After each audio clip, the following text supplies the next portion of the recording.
அங்க செருபாபேலுக்கு சொல்ற வாக்குத்தத்தம் பாருங்க. பயப்படுறாங்க ஜனங்கள் சகரியா காலத்துல. அந்த அவங்களுக்கு ஒரு வேதனை.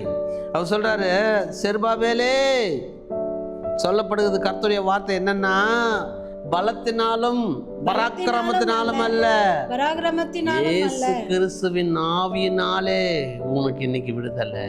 உன் வீட்டை வந்து தொல்லைப்படுத்துகிற அந்த பிசாசு, இரவுல வந்து உன்னை பயப்படுத்துகிற அந்த பிசாசின் ஆவி, குரங்கு போல சர்ப்பம் போல உன் வீட்டு உன் மகள பிரச்சனை படு, அவர் வருகிற கர்த்தருடைய ஆவியினால ஆகணும். நீங்க தீர்மானம் பண்ணிக்க கர்த்தருடைய ஆமென். உனக்கு அவர் ஆவியானவர். 2 கொரிந்தியர் 3:17 அதுதான் நமக்கு சொல்லுது. கர்த்தருடைய ஆவியானவர் எங்கேயோ அங்கே விடுதலையும். எஸ்ங்க. அவர் என்னைக்கு வந்து ஆலயத்தில் இப்படி காத்திருந்து அவருக்காக என்னோட பேச மாட்டாரா, என்ன ஆசீர்வதிக்க மாட்டாரா, என் வேதனையை நீக்கி போட மாட்டாரா, அவருடைய கண்கள் என்னை காணாதான்னு நீ ஏங்கி கொண்டிருக்கிற கர்த்தருடைய பிள்ளையே, ஆவியானவரோடு இடைப்பட்டு கொண்டிருக்கிறார்.